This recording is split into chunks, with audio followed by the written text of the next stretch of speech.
अब वो I can't help with that. Okay, तो उस दिन हमारा इंट्रोडक्शन नहीं हुआ था, तो आज पहले हम इंट्रोडक्शन कर लेते हैं थोड़ा सा, फिर हम स्टार्ट करेंगे, ठीक है। मैं अपना नाम नहीं बताऊंगी अभी, क्योंकि वीडियो पे भी वो आ जाएगा, बाद में बता दूंगी। अभी तुम लोग अपना इंट्रोडक्शन दे सकते हो। तुम्हारी आवाज नहीं जाएगी, मेरी आवाज जाएगी। मैं नाम पूछ रही हूँ, आंसर नहीं पूछ रही हूँ क्वेश्चन का।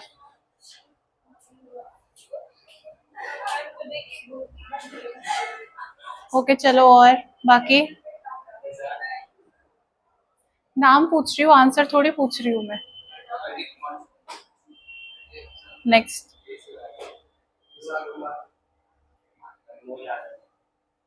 मेरे घर का नाम है, फर्स्ट वाला। नेक्स्ट।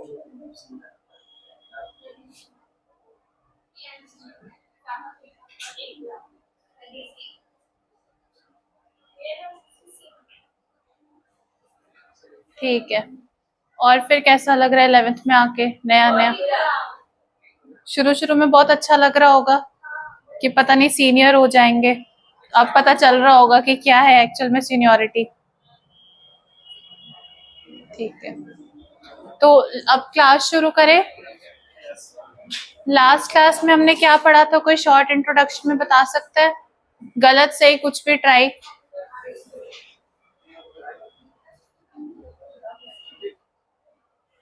तुम लोगों का फेवरेट सब्जेक्ट कौन सा है?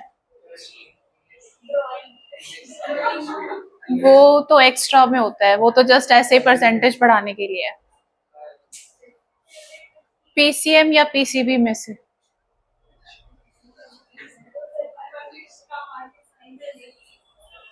किसने किसने जबरदस्ती साइंस लिया है? क्यों, किसके प्रेशर में लिया? घर वालों ने दिया था? किस किस की मर्जी है खुद डूबने की?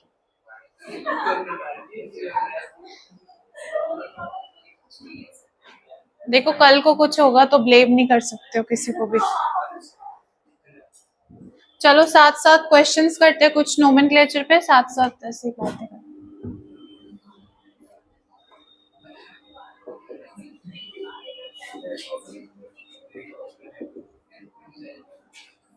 देखो, जो भी बात करेगा वो मेरे से बात करेगा, ठीक है। आपस में जो बात करेगा उसको मैं यहाँ पे बुलाऊंगी और यहाँ पे सॉल्व करवा दूंगी।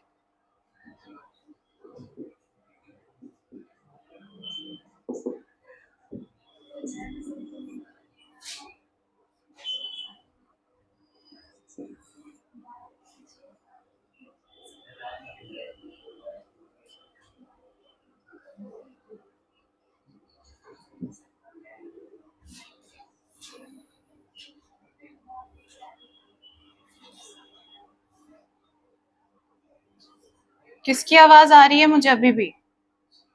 कौन ऑर्गेनिक की बातें कर रहा है?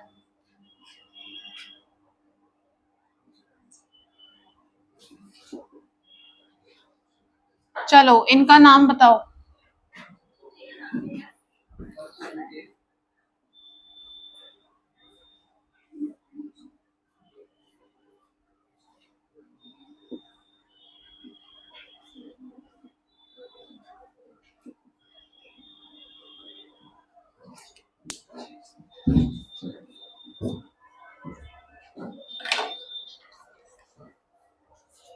क्या होगा इस वाले का नाम?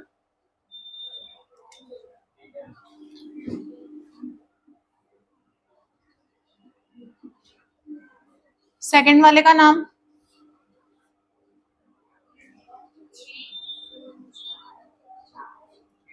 One two three four five. Five का क्या होता है? पेंटेन।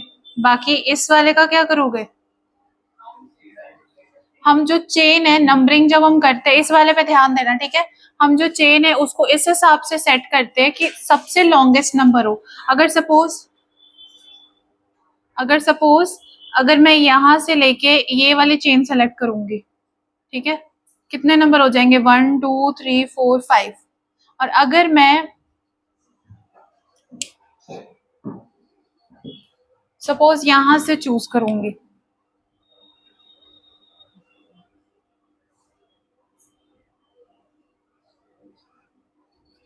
तो कितना होगा 1 2 3 4 5 6 7। इसीलिए जो हमारी प्रिंसिपल चेन होगी ये ब्लू वाली होगी। तो सबसे पहले पेरेंट चेन है 1 2 3 4 5 6 7। 7 वाले का होता है हेप्टेन, ठीक है। अब हेप्टेन वाला है, इस वाले में कितना नंबर हो गया 1 2 3। अब इसकी नंबरिंग मैं यहाँ से भी कर सकती हूँ 1 2 3 4 5 6 7, या फिर मैं यहाँ से भी कर सकती हूँ 1 2 3 4 5 6 7। तो नंबरिंग उस अकॉर्डिंग करेंगे कि ये वाला जो ग्रुप है इसका नंबर मिनिमम पे आए। अगर मैं इस तरफ से नंबरिंग करूंगी तो देखो ये वाले कार्बन से ये वाला कार्बन जो है वो दूर है, तो दैट मीन्स कि इसकी नंबरिंग भी ज्यादा होगी। और अगर मैं यहाँ से सेलेक्ट करूंगी तो नंबरिंग पास में, इसलिए 1 2 3 4 5 6 7। तो 3 वाले पे हो जाएगा।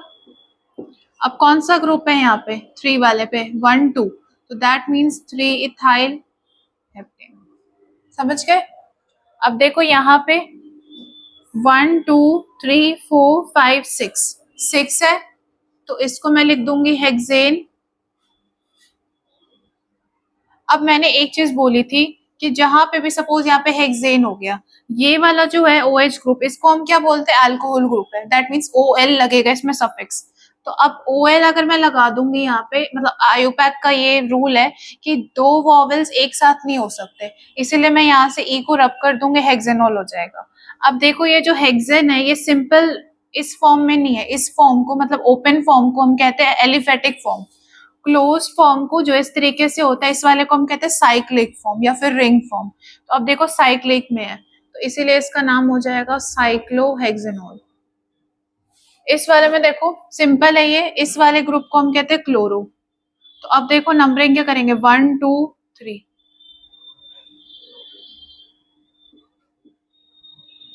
1 क्लोरो प्रोपेन।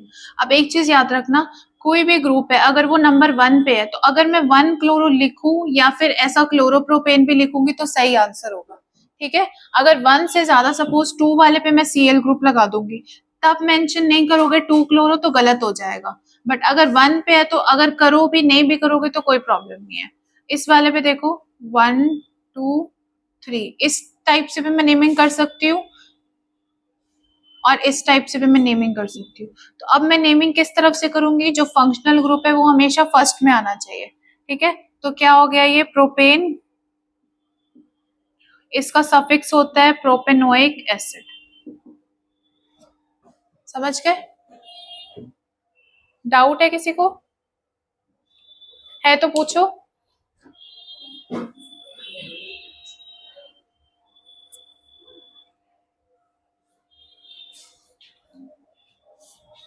थोड़ा थोड़ा नोमेनक्लेचर हम डेली करेंगे, ठीक है। आगे अब थोड़ा एप्लीकेशंस में भी देखते हैं। क्या हुआ, कुछ प्रॉब्लम, डाउट है किसी को कुछ।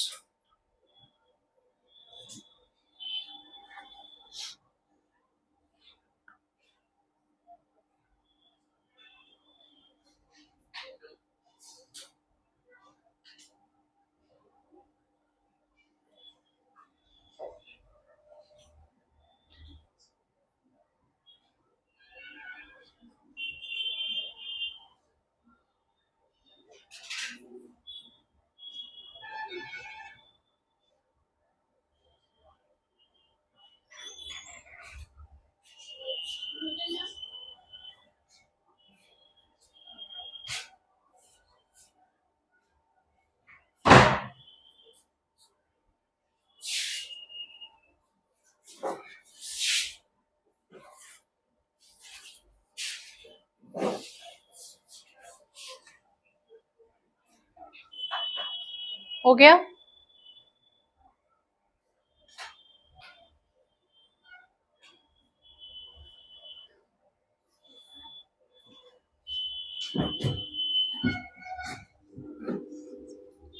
डेली हम 5 क्वेश्चंस करेंगे तो नोमेनक्लेचर कवर हो जाएगा, ठीक है।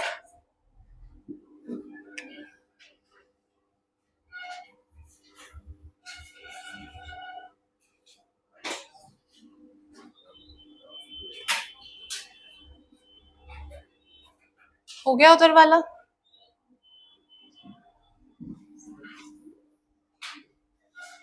बुला लूंगी मैं यहाँ पे जो बात करेगा।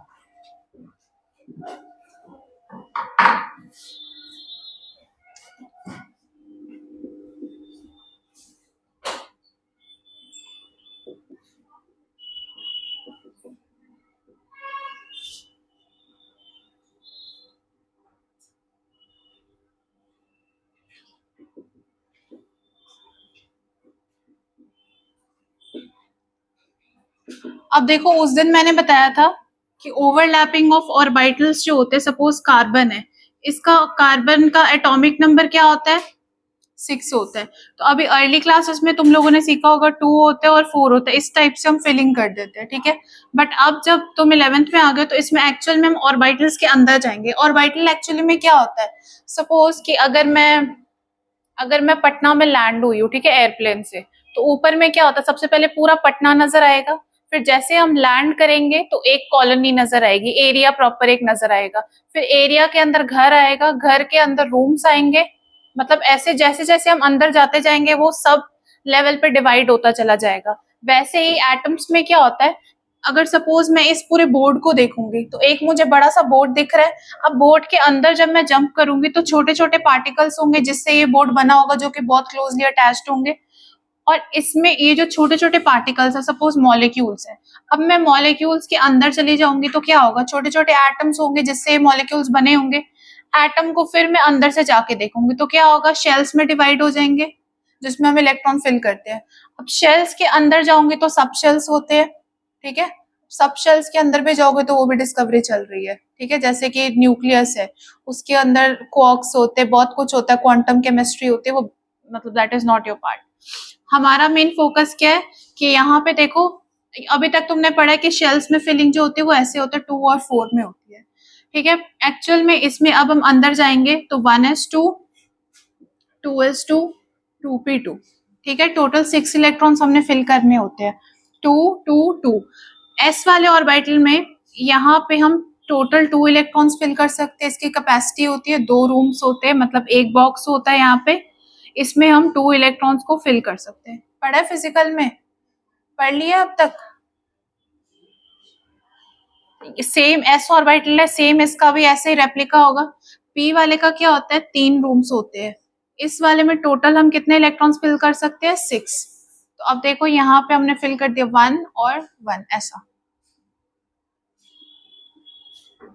अब देखो यहाँ पे इस वाले का कंप्लीट है, इस वाले का कंप्लीट है, ये वाला इनकम्प्लीट है। दैट मीन्स कि पी ऑर्बिटल जो है हमारे पास 2 यूज हो रहे हैं, पी एक्स और पी वाई हमारे पास यूज हो रहा है।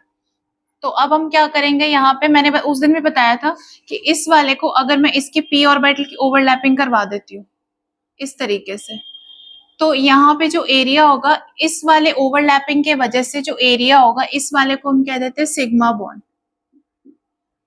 और अगर सपोज मैं ऐसा पैरेलल ओवरलैपिंग करवा दूंगी तो इस वाले को हम कह देते हैं पाई बॉन्ड। अब वो बॉन्डिंग कितनी ज्यादा स्ट्रॉन्ग है वो डिपेंड करेगा कि कितना एरिया ऑफ ओवरलैपिंग है, ठीक है। अब सपोज 2 फ्रेंड्स है आपस में, उनकी फ्रेंडशिप कितनी ज्यादा स्ट्रॉन्ग होगी जब उनका कॉमन इंटरेस्ट सेम होगा। किसी का सपोज कि वो पढ़ने वाला कोई बच्चा, अगर उसका फ्रेंड भी पढ़ने वाला, तो दोनों का आपस में बहुत ज्यादा स्ट्रॉन्ग बॉन्डिंग होगा। सेम इसका भी ऐसे ही है, इसका जितना ज्यादा एरिया होगा ओवरलैपिंग उतना ज्यादा ये स्ट्रॉन्ग होगा। तो अब देखो इस वाले का एरिया और इस वाले में किसका एरिया ज्यादा होगा? इस वाले का होगा। सिर्फ ऊपर वाले की मैं बात करूं, इसका ऊपर वाला पार्ट और इसका ये वाला पार्ट हम देख रहे हैं। तो दैट मीन्स कि जो सिग्मा बॉन्ड होता है that will be stronger than pi bond. अब देखो यहाँ पे जितने भी सिंगल बॉन्ड है, सपोज यहाँ पे मैं एक स्ट्रक्चर बना रही हूँ, अब इसमें सिग्मा बॉन्ड्स कितने हो जाएंगे? एक ये सिग्मा बॉन्ड हो गया इस वाले कार्बन और इस वाले कार्बन के बीच में, एक सिग्मा बॉन्ड यहाँ हो गया इस वाले, एक ये वाला कार्बन हो गया, ये वाला कार्बन हो गया, इसके बीच में एक सिग्मा हो गया, एक ये वाला हो गया, ये वाला हो गया, इस वाले के बीच में एक सिग्मा हो गया। अब ये वाला और ये वाला, इस वाले के बीच में भी सिग्मा होगा। मतलब कि कोई भी मॉलिक्यूल में डबल बॉन्ड हो, ट्रिपल बॉन्ड हो, कैसा भी बॉन्ड हो, सिग्मा कंपलसरी है। अब देखो सिग्मा हमने काउंट कर लिया, बाकी क्या बच गया हमारे पास? यहाँ पे डबल बॉन्ड है, मतलब कि यहाँ पे इस वाले, अगर मैं इस पॉइंट से इस पॉइंट में देखूंगी तो इस वाले में ये वाली ओवरलैपिंग भी और ये वाली ओवरलैपिंग भी है, ठीक है। तो दैट मीन्स अगर मैं इस मॉलिक्यूल में काउंट करने के लिए बोलूंगी तो कितने टोटल सिग्मा बॉन्ड्स हो जाएंगे, 3 सिग्मा बॉन्ड्स हो जाएंगे, और यहाँ पे एक पाई बॉन्ड हो जाएगा, ठीक है। अब एग्जाम में क्वेश्चन कैसे आता है, सपोज अगर तुम्हें ऐसा कोई मॉलिक्यूल दिया हुआ है, स्ट्रक्चर दिया हुआ है, उसमें पूछ रहा है कि सिग्मा बॉन्ड और पाई बॉन्ड कितने हैं, तो उसमें क्या करोगे, ऐसे कैलकुलेट कर दोगे। बट अगर वो मेंशन नहीं कर रहा है, अगर वो सपोज ऐसा कुछ दे रहा है, वो ये नहीं कह रहा कि सिर्फ कार्बन का निकालना है, वो बोलेगा कि इस स्ट्रक्चर का निकालना है, तो क्या करोगे, यहाँ पे जितने हाइड्रोजन है पहले वो लिखोगे।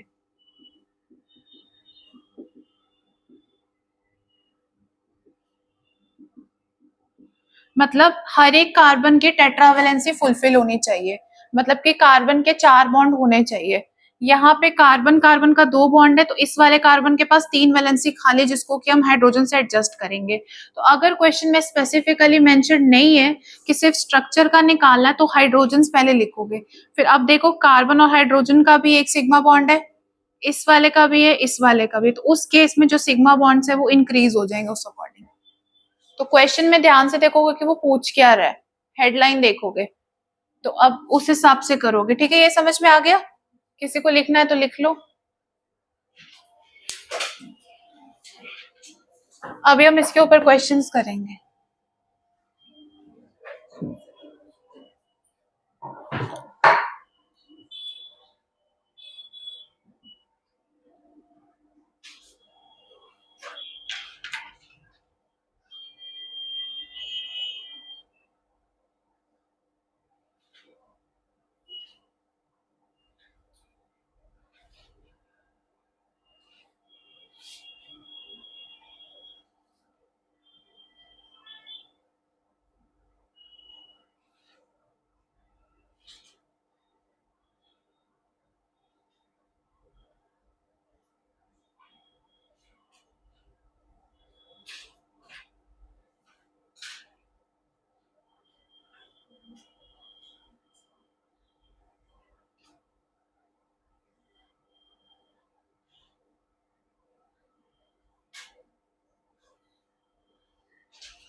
किसी को डाउट है ये समझने में?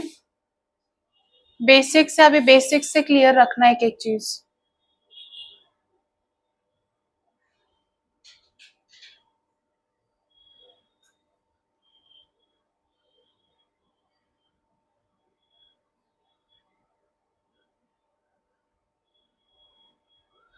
फिजिकल में क्या क्या कंप्लीट हो गया है?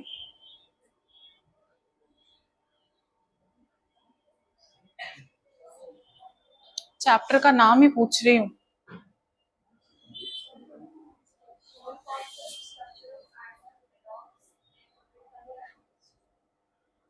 मतलब ऑलमोस्ट कंप्लीट हो गया है।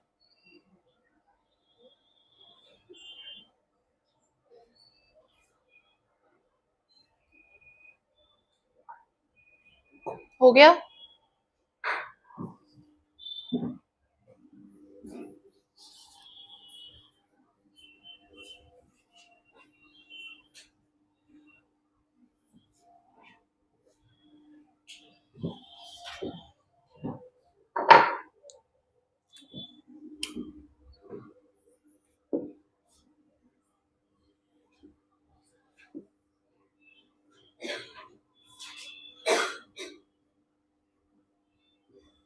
इसमें सिर्फ हम ये जो दिख रहा है उसका करेंगे, हाइड्रोजन वाले का कैलकुलेट नहीं करेंगे क्योंकि बहुत लेंथी हो जाएगा वो।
ये एक ट्रायंगल है और बाकी ये रिंग है, यहाँ पे डबल बॉन्ड है।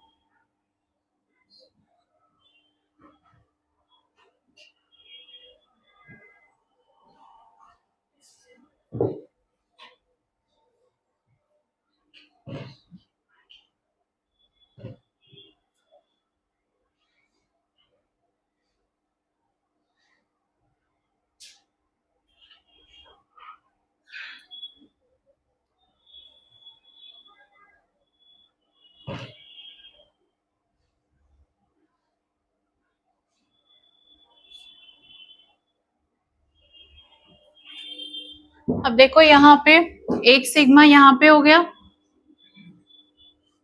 एक सिग्मा यहाँ पे हो गया, एक यहाँ पे और एक यहाँ पे, तो टोटल कितने सिग्मा हो गए? 4 सिग्मा, और यहाँ पे 2 पाई बॉन्ड्स हो गए। एक ये अगर मैं इस वाले को और इस वाले को मिलाऊंगी तो 1 पाई बॉन्ड, और अगर इस वाले को मिलाऊंगी तो 2 पाई बॉन्ड्स। इस वाले में देखो 1 2 3 4 5 6 सिग्मा हो जाएंगे। पाई कितने हो जाएंगे? 1 2 3। इस वाले में देखो 1 2 3 4 सिग्मा पाई 1। इस वाले में 1 2 3 4 5 6 सिग्मा 1 पाई बॉन्ड। ठीक है, हाइड्रोजन का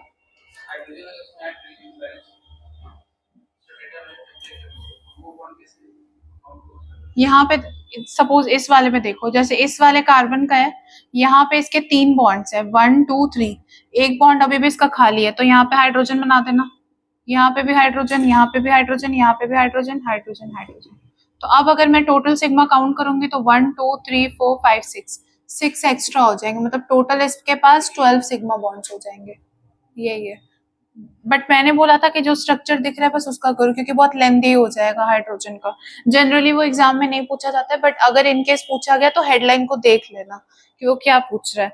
अब सपोज यहाँ पे है, यहाँ पे देखो इस वाले कार्बन के 3 बॉन्ड खाली है, तो यहाँ पे 3 जगह हाइड्रोजन हो गया, यहाँ पे 2 जगह हो गया, यहाँ पे भी 2 टाइम्स हो गया, इस वाले में नहीं होगा, इस वाले में 3 टाइम्स हो गया। अब टोटल ये 1 2 3 हो गया, 3 4 5 6 7 8 9 10, टोटल 10 प्लस हो जाएगा ऐसे। बड़े आगे। अब एनसीईआरटी में बहुत सारे क्वेश्चंस दिए हुए सिग्मा और पाई बॉन्ड पे, ये प्रैक्टिस कर लेना। मेन क्या है इसमें, बस जितने भी नंबर ऑफ बॉन्ड्स है वो देखना है, और फिर उसके बाद पाई बॉन्ड देखना है। अब एक चीज और ध्यान रखना, अब सपोज यहाँ पे मैंने एक, सपोज इस वाले स्ट्रक्चर में देखो, इस वाले स्ट्रक्चर में क्या है, अगर मैं इसका डॉट स्ट्रक्चर बनाऊंगी, ये कोवलेंट बॉन्ड है, यहाँ पे सबको पता है कोवलेंट बॉन्ड में क्या होता है,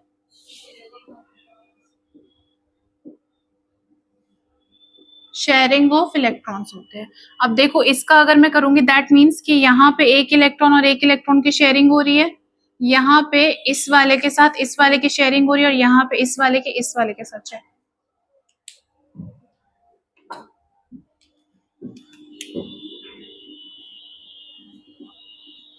इसी स्ट्रक्चर का मैंने डॉट डायग्राम यहाँ पे बनाया। ठीक है, अब देखो यहाँ पे क्या है, एक 2 सिग्मा बॉन्ड्स है और एक पाई बॉन्ड है। तो मेन कंक्लूजन क्या है इस चीज का, कि जहां पे, प्लीज मत बात करो, यहाँ पे देखो क्या है, यहाँ पे अगर एक सिग्मा बॉन्ड है, दैट मीन्स कि ये वाला सिग्मा बॉन्ड है, तो एक सिग्मा बॉन्ड है, और इस सिग्मा बॉन्ड को बनाने में जो इलेक्ट्रॉन्स इन्वॉल्व हुए हैं उसको हम सपोज यहाँ पे पाई बॉन्ड है, तो इस वाले पाई बॉन्ड, एक पाई बॉन्ड को बनाने के लिए 2 पाई इलेक्ट्रॉन्स इन्वॉल्व हुए। इतनी बात समझ में आ रही है? यहाँ पे देखो पाई बॉन्ड है, तो एक पाई बॉन्ड है, इस वाले को अगर मैं कैलकुलेट करूंगी तो कितना, एक पाई बॉन्ड है, बट इस पाई बॉन्ड को बनाने के लिए 2 इलेक्ट्रॉन्स का इन्वॉल्वेशन हुआ है, यहाँ पे एक इलेक्ट्रॉन, यहाँ पे एक इलेक्ट्रॉन, तो जहां जहां एक पाई बॉन्ड होगा वहां पे 2 पाई इलेक्ट्रॉन्स होंगे, बस इतनी बात याद रखनी है।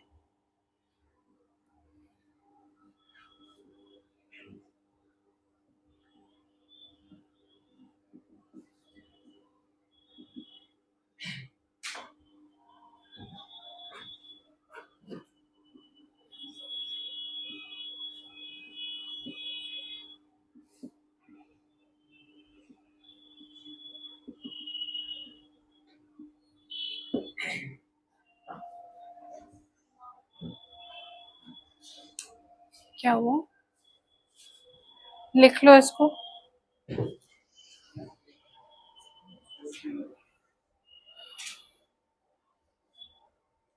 अभी तक जो पढ़ाया समझ में आया सबको?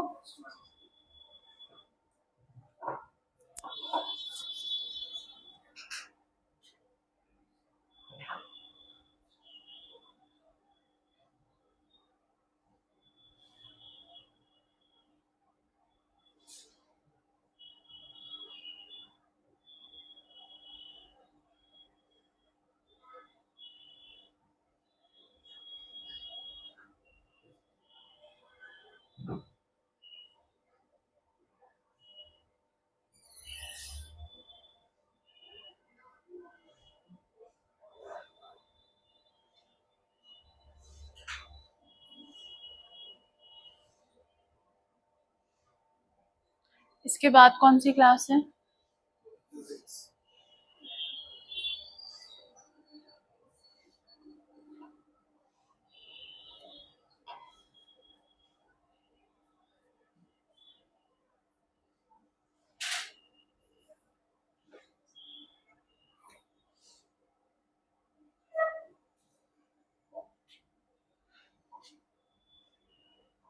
बड़े आगे।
अब जितने भी ऑर्गेनिक केमिस्ट्री में हम कंपाउंड्स पढ़ते हैं वो उस चारों मतलब उसमें ये चारों इफेक्ट्स जो है वो हमें देखने के लिए मिलते हैं।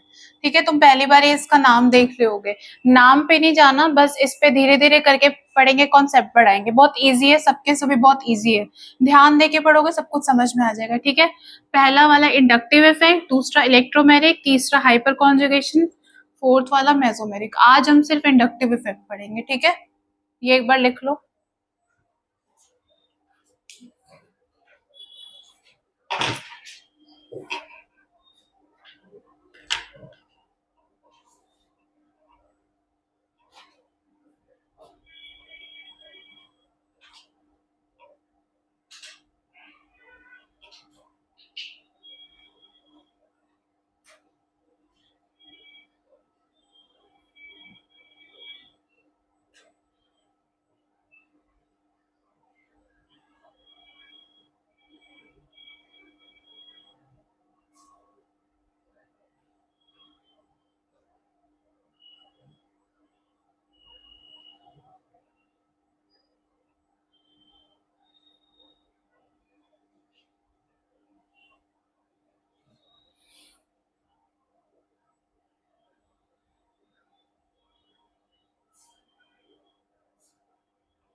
बड़े आगे।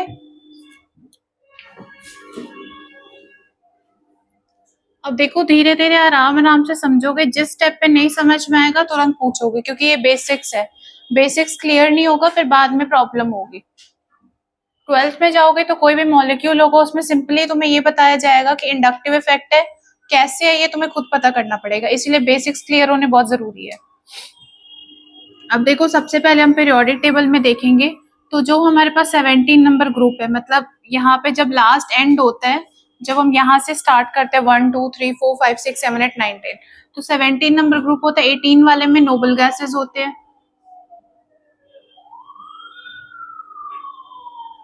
इस वाले में जितने भी होते हैं हैलाइड्स होते हैं।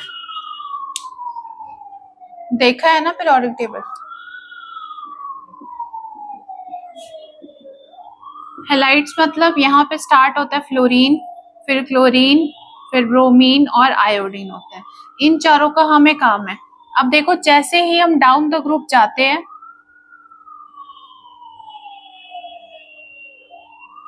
साइज ऑफ द एटम जो है वो इंक्रीज होता है।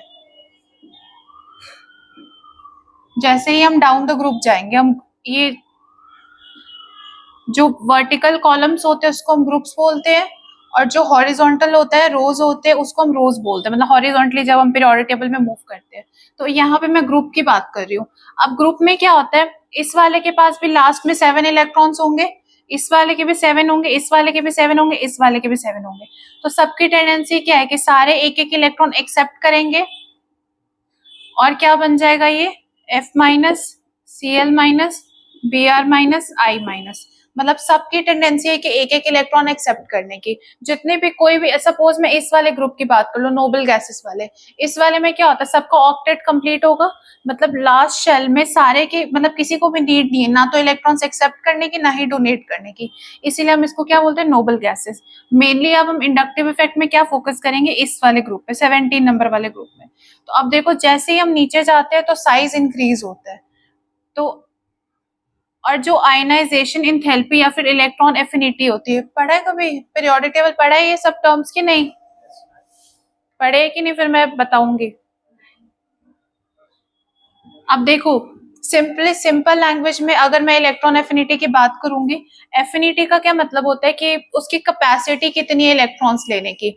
अब मैंने बताया ये भी एक इलेक्ट्रॉन लेगा, ये भी लेगा, ये भी लेगा, ये भी लेगा, बट सबसे ज्यादा इलेक्ट्रॉन फास्ट कौन लेगा, फ्लोरीन ले लेगा। ठीक है, इसीलिए इस वाले की इलेक्ट्रॉन एफिनिटी जो हो जाएगी वो ज्यादा हो जाएगी, फिर इस वाले की कम हो जाएगी, इस वाले की कम हो जाएगी, इस वाले की कम हो जाएगी। मतलब कि जब हम डाउन द ग्रुप जाएंगे तो इलेक्ट्रॉन एफिनिटी जो है वो कम जाएगी। जितनी जल्दी ये इलेक्ट्रॉन ले लेगा उतनी जल्दी ये नहीं ले पाएगा। सारे जितने भी पीरियोडिक टेबल में ग्रुप्स देखोगे सब में ऐसा ही होता है, बट इस वाले ग्रुप में एक एक्सेप्शन है। एक्सेप्शन क्या है कि फ्लोरीन और क्लोरीन में क्लोरीन ज्यादा, इसकी इलेक्ट्रॉन एफिनिटी ज्यादा होती है। जब हम एक्सपेरिमेंट करते हैं, मतलब अगर थ्योरेटिकल में पढ़ोगे तो ये वाला ट्रेंड फॉलो होता है, बट जब हम एक्चुअल में करते हैं इसका, जब हम एक्चुअल में लैब में टेस्टिंग करते हैं, तो ये वाला जो क्लोरीन और फ्लोरीन में से क्लोरीन जो है इसकी इलेक्ट्रॉन एफिनिटी ज्यादा है, मतलब कि ये जल्दी इलेक्ट्रॉन्स को कैच कर लेता है। यहाँ पे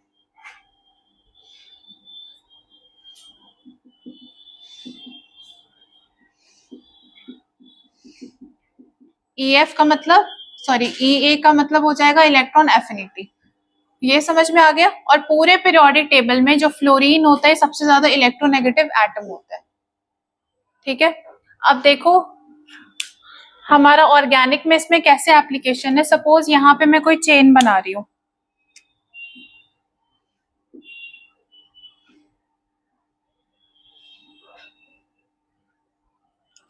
अब देखो अगर मैं इस वाले में देखूं और इस वाले में, इस वाले में देखूंगी, तो सबसे ज्यादा इलेक्ट्रोनेगेटिव एटम कौन सा है, फ्लोरीन है। अब फ्लोरीन इलेक्ट्रोनेगेटिव है। इलेक्ट्रोनेगेटिव का क्या मतलब होगा कि वो इस वाले, मतलब ये जो चेन है यहाँ तक, इस वाले से इलेक्ट्रॉन्स अपने तरफ खींचेगा। ठीक है, ये वाला भी क्या करेगा, इलेक्ट्रॉन अपने तरफ खींचेगा, ये वाला भी इलेक्ट्रॉन्स को अपने तरफ खींचेगा। बट जबकि ये ज्यादा इलेक्ट्रोनेगेटिव है, इसीलिए ये जो इलेक्ट्रॉन है वो ज्यादा पुल करेगा। मतलब कि जो इलेक्ट्रॉन क्लाउड होगा फ्लोरीन के तरफ, वो इस वाले केस में ज्यादा स्ट्रॉन्ग होगा, इस वाले में थोड़ा सा छोटा होगा और कमजोर होगा, वीक होगा, इस वाले में बिल्कुल ही वीक हो जाएगा। समझ के इतनी बात। आए कि दोबारा बताऊं? आ गया? क्या आया? अब देखो इस वाले में, अब तुमने शुरू से पढ़ा, जो इलेक्ट्रॉन एक्सेप्ट करता है उसके ऊपर क्या आता है? Negative charge. इस वाले साइन का डेल्टा का मतलब होता है पार्शियल नेगेटिव चार्ज, मतलब इसको हम इमेजिन कर रहे हैं। ये भी, ये भी। अब देखो सबसे ज्यादा इलेक्ट्रोनेगेटिव ये वाला है, इसीलिए इस वाले का नेगेटिव का मैग्नीट्यूड ज्यादा हो जाएगा, इस वाले का थोड़ा कम होगा, इस वाले का सबसे कम होगा। तो इंडक्टिव इफेक्ट कुछ भी नहीं है, ये directly proportional to electronegativity of the atom है।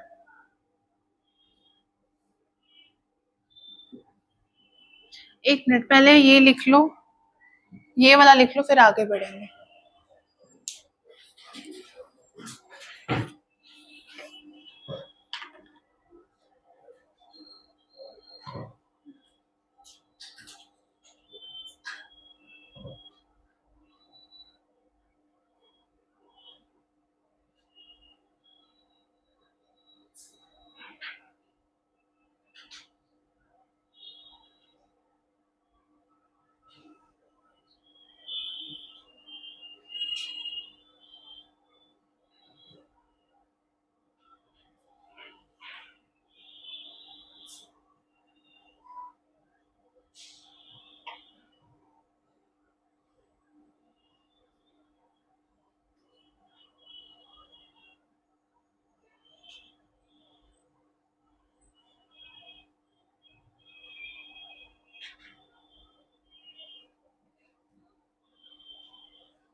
नहीं, अभी ये लिखो, ये लिख लिया तुम लोगों ने?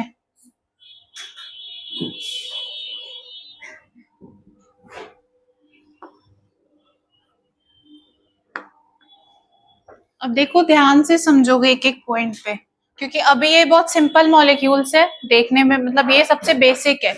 इसके बाद जब हम जंप करेंगे तो बहुत कॉम्प्लिकेटेड मॉलिक्यूल आ जाएंगे, बड़े सारे आ जाएंगे। कॉन्सेप्ट वही लगेगा, बस मॉलिक्यूल की शक्ल बदल जाएगी, इसीलिए कॉन्सेप्ट को अच्छे से समझना है।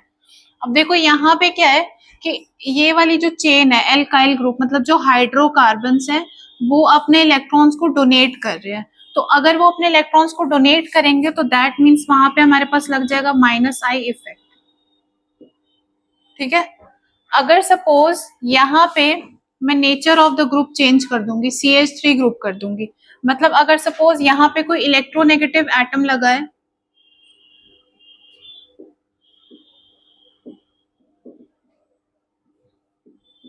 हाइड्रोकार्बन्स के साथ कोई भी अगर इलेक्ट्रोनेगेटिव एटम अटैच्ड है तो वो क्या करेगा, इलेक्ट्रॉन्स को अपने तरफ खींचेगा और इस वाले क्लाउड के ऊपर पार्शियल पॉजिटिव चार्ज आ जाएगा।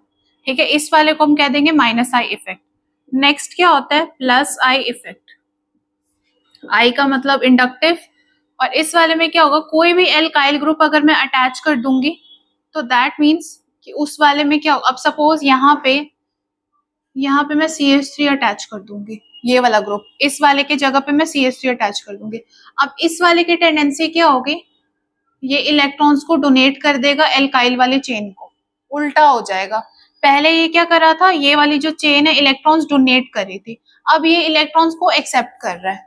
समझे, कोई भी एल्काइल ग्रुप है यहाँ पे, अब देखो यहाँ पे ये इसको डोनेट कर रहा है, दैट मीन्स इसके ऊपर क्या आ जाएगा, पार्शियल पॉजिटिव चार्ज। तो इस वाले को हम कह देंगे प्लस आई इफेक्ट। समझ गए? अब देखो इस वाले में हमने क्या देखा था, इलेक्ट्रोनेगेटिविटी। ये वाला ज्यादा इलेक्ट्रोनेगेटिव है इसलिए माइनस आई इस वाले का ज्यादा होगा। फिर ये वाला इलेक्ट्रोनेगेटिव है मतलब कि इसका ज्यादा होगा, फिर इसका होगा, फिर इसका होगा सबसे कम। अगर मैं सपोज यहाँ पे C2H5 दो एल्काइल ग्रुप अटैच कर देती हूँ तो ये क्या करेगा, ये इलेक्ट्रॉन्स को और भी ज्यादा डोनेट करेगा। तो दैट मीन्स यहाँ पे भी पार्शियल पॉजिटिव चार्ज आएगा। तो अगर इसमें और इसमें मैं देखूंगी तो क्या देखूंगी, जितना ज्यादा बल्कि ग्रुप होगा, जितने ज्यादा इसमें अटैच होंगे, उतने ज्यादा ये प्लस आई इफेक्ट शो करेगा। समझ गए? जस्ट उसका उल्टा है। यहाँ पे इलेक्ट्रोनेगेटिविटी का ट्रेंड देखोगे, यहाँ पे देखोगे कि कितने ज्यादा number of alkyl group attached. समझे? अब नेक्स्ट देखो इसकी प्रॉपर्टीज। ये एक परमानेंट इफेक्ट होता है। परमानेंट इफेक्ट का मतलब होगा कि जैसे हम आगे जितने भी इफेक्ट्स पढ़ेंगे उसमें इलेक्ट्रोमेरिक इफेक्ट जो है वो टेम्पररी इफेक्ट होता है। टेम्पररी इफेक्ट क्यों होगा, क्योंकि वो डिपेंड करेगा कि कैसे ग्रुप से हम उसको रिएक्ट करवा रहे हैं, वो आगे जाके करेंगे। अभी के लिए याद रखो, लाइक सपोज इलेक्ट्रोलिसिस पढ़ा है अभी तक, बचपन में पढ़ा होगा 9th-10th में। इलेक्ट्रोलिसिस में क्या होता है, जब तक आयंस, जब तक हम इलेक्ट्रिसिटी प्रोवाइड करते हैं तब तक जो आयंस होते हैं वो मोबाइल होते, मूव करते रहते एनोड और कैथोड के तरफ। तो वो एक टाइप ऑफ कह लो टेम्पररी इफेक्ट है। जब तक इलेक्ट्रिसिटी प्रोवाइड करेंगे तब तक ही रिएक्शन होगा। बट यहाँ पे ऐसा नहीं है। एक बार अगर मैंने फ्लोरीन ग्रुप यहाँ पे अटैच कर दिया तो दैट मीन्स यहाँ पे पार्शियल नेगेटिव चार्ज आ गया, तो अब इसको मैं चेंज नहीं कर सकती उस मॉलिक्यूल के ऊपर। ठीक है? सपोज अगर इस वाले मॉलिक्यूल पे मैंने CH3 ग्रुप अटैच कर दिया, उसके वजह से यहाँ पे पार्शियल पॉजिटिव चार्ज आ गया। तो अगर एक बार पार्शियल पॉजिटिव चार्ज यहाँ पे आ गया, इस वाले पे पार्शियल नेगेटिव चार्ज आ जाएगा। एक बार अगर यहाँ पे कोई चार्ज मैंने दे दिया तो उसको मैं अब चेंज नहीं कर सकती हूँ। ठीक है? समझ गए? दूसरी बात, इसमें डाइपोल फॉर्मेशन होता है। डाइपोल फॉर्मेशन का क्या मतलब होता है, लाइक सपोज यहाँ पे नेगेटिव और पॉजिटिव चार्ज, मतलब दो एटम्स है जिनके बीच में चार्ज का डिफरेंस है। मतलब सपोज यहाँ पे पॉजिटिव है और यहाँ पे नेगेटिव है, तो दैट मीन्स कि ये जो है ये डाइपोल के जैसा काम कर रहा है, इसीलिए इसको कह देते हैं डाइपोल फॉर्मेशन यहाँ पे हो रही है। लाइक सपोज अगर मेरे पास मैग्नेट है, तो अब सपोज ये वाला नॉर्थ पोल है, ये वाला साउथ पोल है। इस वाले का ये वाला साउथ पोल है ब्लू वाला, और ये वाला नॉर्थ पोल है।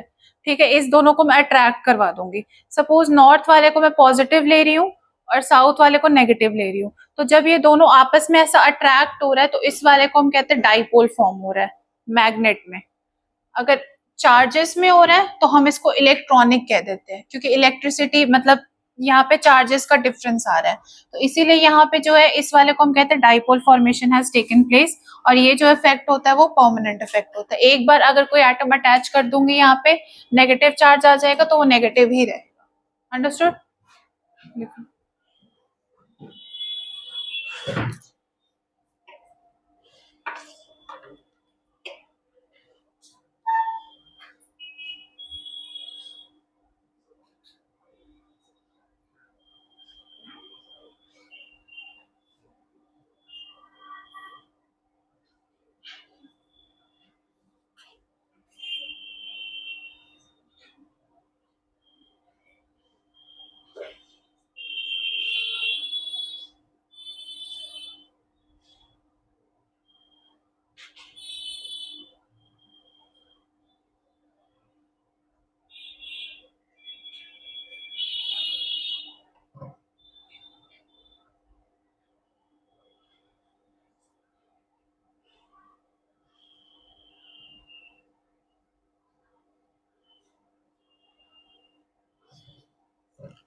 हो गया? ज्यादा फास्ट तो नहीं हो रहा?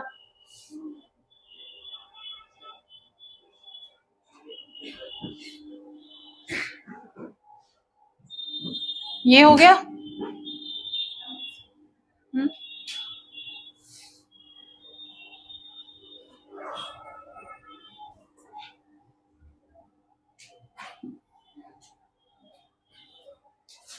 अब देखो इंडक्टिव इफेक्ट के हेल्प से इसका एप्लीकेशन क्या, हम इसको क्यों पढ़ते हैं, इस वाले से हम किसी भी मॉलिक्यूल का एसिडिक कैरेक्टर डिफाइन कर सकते हैं या फिर बेसिक कैरेक्टर।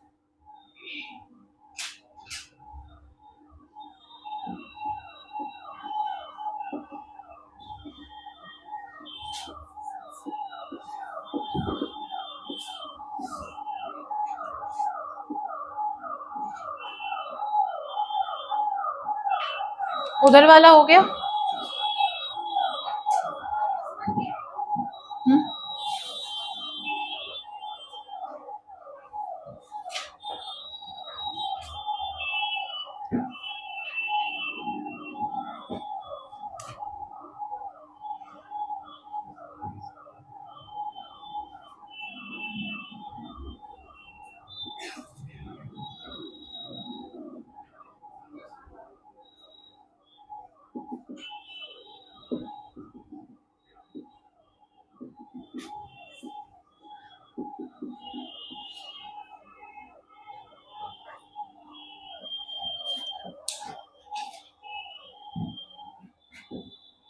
हो गया ये वाला।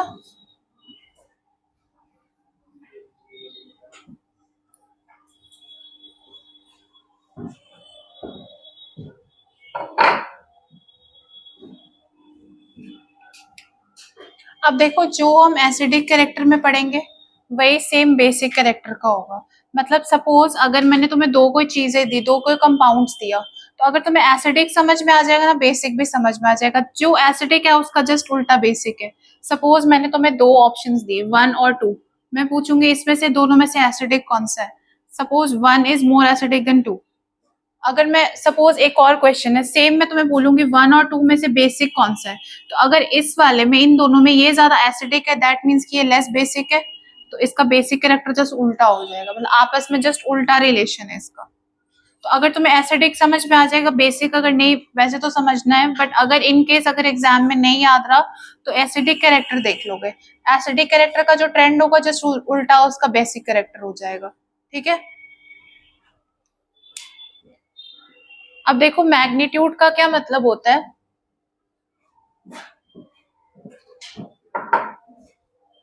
सपोज यहाँ पे मैं ले रही हूँ मैग्नीशियम और यहाँ पे मैं ले रही हूँ एल्यूमिनियम।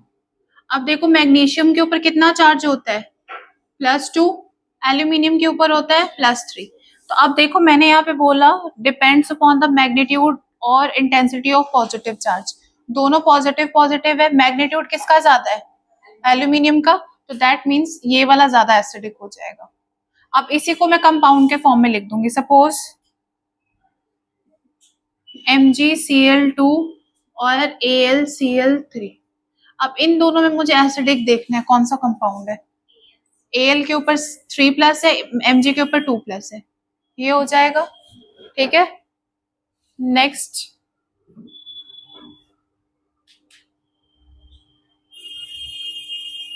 सपोज हमारे पास दो एसिड्स है, H2SO4 है और एक HNO3 है। अब इन दोनों में से मुझे पता करना है एसिडिक कौन सा, तो कैसे पता करेंगे।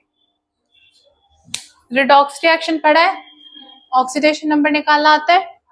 तो अगर ऑक्सीडेशन नंबर निकालोगे सेंट्रल एटम का मतलब सल्फर का, यहाँ पे नाइट्रोजन का, यहाँ पे आ जाएगा +6, यहाँ पे आ जाएगा +5।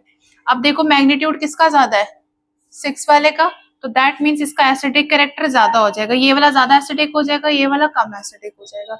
वैसे ही हम किसी भी कंपाउंड का निकाल सकते हैं, ये हम इनऑर्गेनिक में करते हैं। ठीक है। ऑर्गेनिक में हम क्या करते हैं, सपोज एक बार ये लिख लो,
हो गया?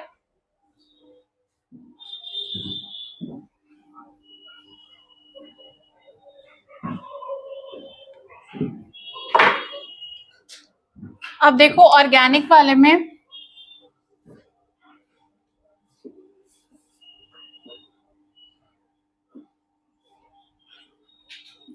इस वाले में एक और चीज मिसिंग हो गई है, ये लिख लेना। जहाँ पे 2 प्रॉपर्टीज लिखी है वहां पे एक और चीज लिख लेना, डिस्टेंस डिपेंडेंट। अब देखो यहाँ पे मैंने बोला कि ये वाला जो है, ये वाला ज्यादा इलेक्ट्रोनेगेटिव एटम है, तो ये क्या करेगा, इलेक्ट्रॉन्स को ज्यादा अपने तरफ पुल करेगा, और यहाँ पे ये वाला जो है वो इलेक्ट्रॉन्स को पुल तो करेगा बट इसके इसके कंपैरिजन में थोड़ा कम करेगा, ठीक है, क्योंकि वो लेस इलेक्ट्रोनेगेटिव है। तो अब देखो इसके ऊपर क्या आ गया, पार्शियल नेगेटिव चार्ज, इसके ऊपर भी पार्शियल नेगेटिव चार्ज। नेक्स्ट वाले के पास क्या आ गया, पार्शियल पॉजिटिव, इस वाले के पास भी पार्शियल पॉजिटिव। अब जितना ज्यादा ये अपने तरफ इलेक्ट्रॉन खींचेगा उतना ज्यादा ये इंटेंस होगा चार्ज, और अगर इसके और इसके एक्सटेंट में मैं देखूंगी तो ये ज्यादा कर है, इसीलिए इस वाले का माइनस आई इफेक्ट ज्यादा हो जाएगा और इस वाले का कम हो जाएगा। मतलब अगर मैं इसको ए बोलूंगी, इसको बे बोलूंगी, तो दैट मीन्स अगर माइनस आई इफेक्ट मुझे देखना है तो ए इज ग्रेटर देन बी, ठीक है। सेम अगर, तो हम यहाँ पे अगर एसिडिक कैरेक्टर भी देखेंगे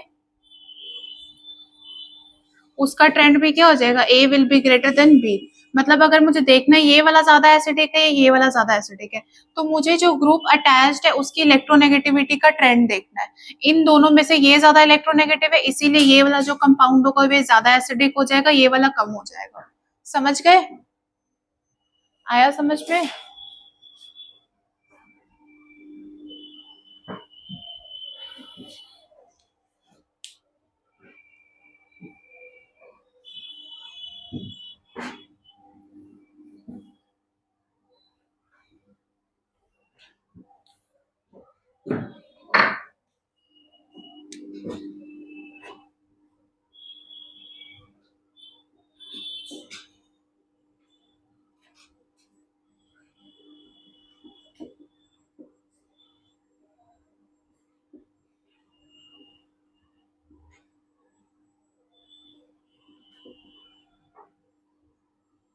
अब इन तीनों में से बताओ कौन सा ज्यादा एसिडिक हो जाएगा।